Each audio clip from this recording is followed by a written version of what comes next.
മുൻഗണന അടിസ്ഥാനത്തിലാണ് കാര്യങ്ങൾ പറയുന്നത്, അത് മനസ്സിലാക്കണ്ടേ? അപ്പോൾ ജനങ്ങൾക്ക് സുരക്ഷത വേണമെന്നാണ് രണ്ടാമത്തെ പ്രധാനപ്പെട്ട കാര്യം. ആ സുരക്ഷയ്ക്ക് വേണ്ടിയിട്ടാണ് നമ്മൾ ഇപ്പോൾ കാവൽക്കാരെ RRT ടീമിനെ നമ്മൾ ഇന്ന് തന്നെ ആ പ്രദേശത്തേക്ക് വിന്യസിച്ചത്. കാരണം ഒരാളെ കൊലപ്പെടുത്തിക്കൊണ്ട് ആ പരിസരത്ത് അത് കാണും. അതുകൊണ്ട് നമുക്കതിനെ കാവൽ ഏർപ്പെടുത്തേണ്ട കാര്യമുണ്ട്. അപ്പോൾ എന്ന് തന്നെ കാവൽ ഏർപ്പെടുത്തും. അതാണ് രണ്ടാമത്തെ കാര്യം സംബന്ധിച്ച് പറയാനുള്ളത്. മൂന്നാമത്തെ കാര്യം വെച്ചാൽ നമുക്ക് കൂടും കൂടി വെക്കണം എന്നുള്ളത് പറഞ്ഞിട്ടുണ്ട്. അതിനോടൊപ്പം തന്നെ കൂടും കൂടി നമുക്ക് ഇന്ന് തന്നെ കൂട് വെക്കാനുള്ള ഏർപ്പാട് നമ്മൾ പൊതുവായിട്ട് നമ്മൾ തീരുമാനം എടുത്തിട്ടുണ്ട്. പിന്നെയുള്ളത് ഫെൻസിങ്ങിൻ്റെ കാര്യമാണ്. ഫെൻസിങ്ങിന് ഫെൻസിങ് എന്ന് പറഞ്ഞാൽ ഫെൻസിങ്ങിന് ഞാൻ തന്നെ ഫണ്ട് വെച്ചതാണ്. MLA ഫണ്ട് തന്നെ ഞാൻ തന്നെ വെച്ചിട്ടുണ്ട്. 2-3 വട്ടം നമ്മൾ അത് ടെൻഡർ പോകാത്തതുകൊണ്ടാണ് ഡിലേ ആവുന്നത്. ഞാൻ പറയട്ടെ, ഇനി നിങ്ങൾ പറയണ്ട, ഞാൻ പറയട്ടെ. അപ്പോൾ അത് ഒന്നും കൂടി ടെൻഡർ ചെയ്തിട്ട് വേഗത്തിലാക്കാനും അല്ലെങ്കിൽ ജനങ്ങളെ തന്നെ ആ വർക്ക് ചെയ്യിപ്പിച്ചുകൊണ്ട്, അതല്ല മറ്റേ ഇതുണ്ട് VSS ഒക്കെ ഉണ്ടല്ലോ, അവരെ തന്നെ ഏൽപ്പിച്ചിട്ട് ജനകീയ അടിസ്ഥാനത്തിൽ ആ കാര്യങ്ങൾ പൂർത്തീകരിക്കാൻ വേണ്ടി പറ്റുമോ എന്നുള്ള കാര്യങ്ങളും നമുക്ക് ആലോചിക്കുന്നതിന് തീരുമാനിച്ചിട്ടുണ്ട്. പിന്നെയുള്ളത് ഈ കുടുംബത്തിൻ്റെ ജോലീൻ്റെ കാര്യമാണ് പറഞ്ഞിട്ടുള്ളത്.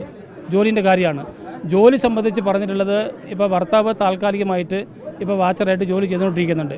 അപ്പോൾ കുടുംബക്കാർ പറഞ്ഞിട്ടുള്ളത് വെച്ചാൽ മക്കളിൽ ആർക്കെങ്കിലും ഒരു ജോലി കൊടുക്കണമെന്നുള്ളതാണ്. അപ്പോൾ പോറശുകാരെ അങ്ങനെ വിശ്വാസം ഇല്ലാത്തതുകൊണ്ട് അത് മന്ത്രി തന്നെ ആ ഉത്തരവാദിത്തം ഏൽക്കണം എന്നാണ് അവർ പറഞ്ഞത്. ആ ഒരു കാര്യം തീർച്ചയായിട്ടും മന്ത്രിസഭയിൽ അത് ഉന്നയിക്കാനും അത് കൊണ്ടുവരാനും മന്ത്രി തന്നെ മുൻകൈ എടുത്ത് നടപ്പാക്കേണ്ട ഒരു തീരുമാനമാണ് എടുത്തിട്ടുള്ളത്.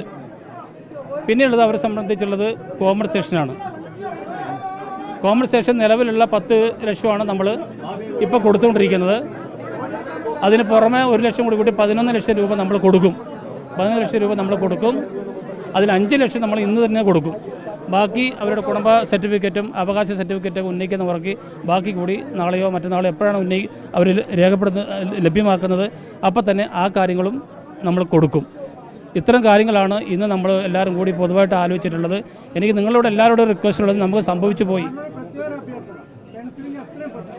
അതാ പറഞ്ഞത്.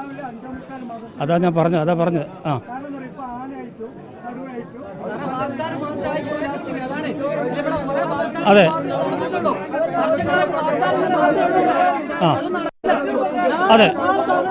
ഉടനെ എത്തും.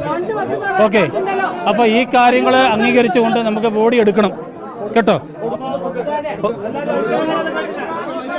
10 ലക്ഷം 11 ലക്ഷമാണ് കുടുംബത്തിന് കൊടുക്കുന്നത്. പക്ഷെ അതിൽ 5 ലക്ഷം ഇന്ന് തന്നെ കൊടുക്കും. ശരി.